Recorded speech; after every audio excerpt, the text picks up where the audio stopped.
നമുക്കിനി ജന്തർ മന്ദറിലേക്ക്, ദില്ലിയിലേക്ക് പോയാൽ അവിടെ വീണ്ടും സംഘർഷം.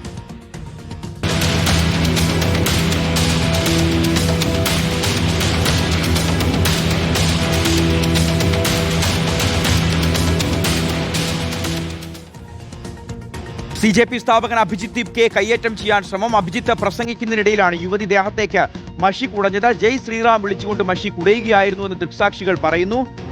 ദൃശ്യങ്ങളിലേക്ക്.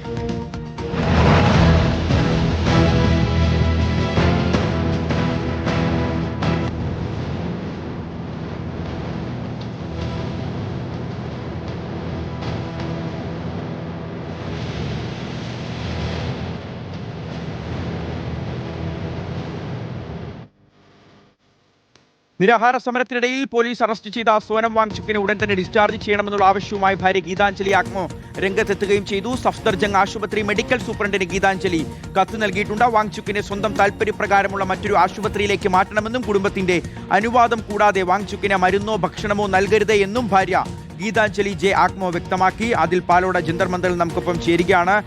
അതിൽ ഇന്ന് രാവിലെ മുതൽ വലിയ നാടകീയ രംഗങ്ങളാണ് ജന്തർ മന്ദറിൽ നമ്മൾ കണ്ടുകൊണ്ടിരിക്കുന്നത്. പോലീസ് അവിടെ എത്തുകയും ബലപ്രയോഗത്തിലൂടെ സോനം വാങ്ചുക്കിനെ ആശുപത്രിയിലേക്ക് മാറ്റുകയും ചെയ്യുന്നതൊക്കെ നമ്മൾ കണ്ടു. ഇപ്പോഴിതാ മറ്റൊരു സ്ത്രീ അഭിജിത്ത് ദീപ്കയ്ക്ക് നേരെ ഒരു പരാക്രമം നടത്തിയിരിക്കുന്നു. ആരാണിവർ, എന്തായിരുന്നു ഇവരുടെ ഉദ്ദേശം? അതിനുശേഷം അഭിജിത്ത് എന്താണ് പ്രതികരിച്ചത്?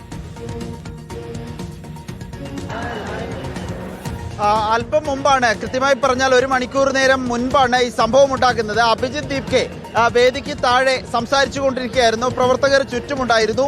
സമീപത്ത് നിന്ന ഒരു യുവതിയാണ് വളരെ വേഗം ജയ് ശ്രീറാം വിളിച്ചു എന്ന് നാട്ടുകാർ പറയുന്നുണ്ട്. മുഖത്തേക്ക് മഷി കുടയുകയായിരുന്നു. മഷി മുഖത്താകെ പുരണ്ടിരിക്കുന്നത് നമുക്ക് ദൃശ്യങ്ങളിൽ കാണാനും സാധിക്കുന്നുണ്ട്. അതിന് പിന്നാലെ വളരെ വേഗം ഈ പ്രവർത്തകരാകെ യുവതിയെ പൊതിഞ്ഞു. പോലീസ് എത്തി ഈ യുവതിയെ പിന്നീട് പുറത്തേക്ക് കൊണ്ടുപോവുകയായിരുന്നു. പോലീസും പ്രവർത്തകരും തമ്മിൽ ഒരു സംഘർഷത്തിലേക്ക് കാര്യങ്ങൾ വീണ്ടും പോകുന്നതാണ് പിന്നീട് ജന്തർ മന്ദറിൽ നമ്മൾ കണ്ടത്. അതിനിടെ സോനം വാങ്ചുക്ക് സഫ്ദർജംഗ് ആശുപത്രിയിൽ തുടരുകയാണ്. സോനം വാങ്ചുക്കിന്റെ നില അത് ഇപ്പോൾ സഫ്ദർജംഗ് ആശുപത്രിയിലല്ല പരിശോധിക്കേണ്ടത് എന്നാണ് കുടുംബം പറയുന്നത്. ഭാര്യ ഗീതാഞ്ജലി മെഡിക്കൽ സൂപ്രണ്ടിന് കത്ത് നൽകിയിരിക്കുന്നു.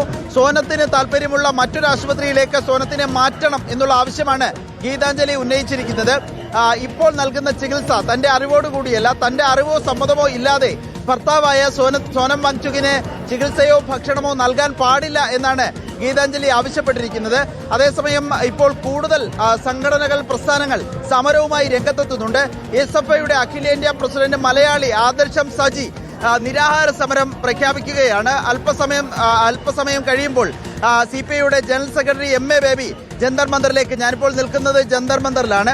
ഇവിടെ വലിയ തോതിൽ വിദ്യാർത്ഥികൾ, CJP അനുയായികൾ, പാർട്ടി പ്രവർത്തകർ, CPIയുടെയും SFIയുടെയും ഒക്കെ അനുയായികളൊക്കെ ഇവിടേക്ക് എത്തുന്നുണ്ട്. വിദ്യാർത്ഥികളൊക്കെ എത്തുന്നുണ്ട്. അവർ പാട്ടുപാടിയും മുദ്രാവാക്യം മുഴക്കിയും പ്രതിഷേധം തുടരുന്നതാണ് ഇവിടെ നമ്മൾ കാണുന്ന കാഴ്ച. അല്പസമയം കഴിയുമ്പോൾ MA ബേബി എത്തും. SFIയുടെ സമരം കൂടി, ഒരു നിരാഹാര സമരം കൂടി ഇവിടെ നടത്താനുള്ള തീരുമാനമായിരിക്കുന്നു എന്നതാണ് ഏറ്റവും പുതിയ അപ്ഡേറ്റായി വരുന്നത്. അഖിലേന്ത്യാ പ്രസിഡന്റ് ആദർശ് M സജി ആകും നിരാഹാര സമരം ആരംഭിക്കുക. രാവിലെ സോനം വാങ്ചുക്കിനെ ഇവിടെ നിന്നും പോലീസ് ബലമായി ആശുപത്രിയിലേക്ക് നീക്കിയതിന് പിന്നാലെ അഭിജിത്ത് ദീപ്കെ നിരാഹാര സമരം ഏറ്റെടുത്ത് കഴിഞ്ഞിരുന്നു. അതിന് പിന്നാലെ അഭിജിത്ത് സംസാരിച്ചു കൊണ്ടിരിക്കുമ്പോഴാണ് ഈ ഒരു യുവതി എത്തുകയും ജയ് ശ്രീറാം വിളിച്ചുകൊണ്ട് മുഖത്തേക്ക് മഷി കുടയുകയും ചെയ്തത്. യുവതിയെ പിന്നീട് പോലീസ് കസ്റ്റഡിയിലെടുത്ത് നീക്കിയിട്ടുണ്ട്. ഗാന്ധിയുടെയും അംബേദ്കറുടെയും ആശയ ആദർശങ്ങളാണ് CJP പിന്തുടരുന്നത്. പക്ഷേ ഗുണ്ടകൾ, RSSന്റെ ഗുണ്ടകളാണ് ഇവിടെ എത്തിയിരിക്കുന്നതെന്നും ഗോഡ്സയെ ആരാധിക്കുന്ന ആളുകളാണ് മുഖത്ത് തന്നെ ആക്രമിക്കാൻ ശ്രമിക്കുന്നതെന്നും അഭിജിത്ത് ദീപ്കെ പറയുന്നുണ്ട്. ഏതായാലും സംഘർഷഭരിതമായൊരു പകലാണ് ജന്തർ മന്ദറിൽ പുരോഗമിച്ചുകൊണ്ടിരിക്കുന്നത്. ഷിഹാസ്. ശരി, ആദിൽ പാലോടാണ് ജന്തർ മന്ദറിൽ നിന്നുള്ള വിവരങ്ങൾ നൽകിയത്.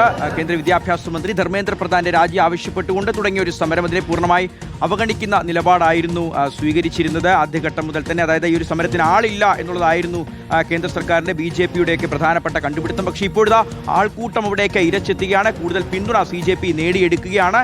ലക്ഷ്യം കാണാത്ത സമരം അവസാനിപ്പിക്കില്ല എന്നുള്ള ഉറച്ച നിലപാട് അവർ പ്രഖ്യാപിക്കുകയാണ്.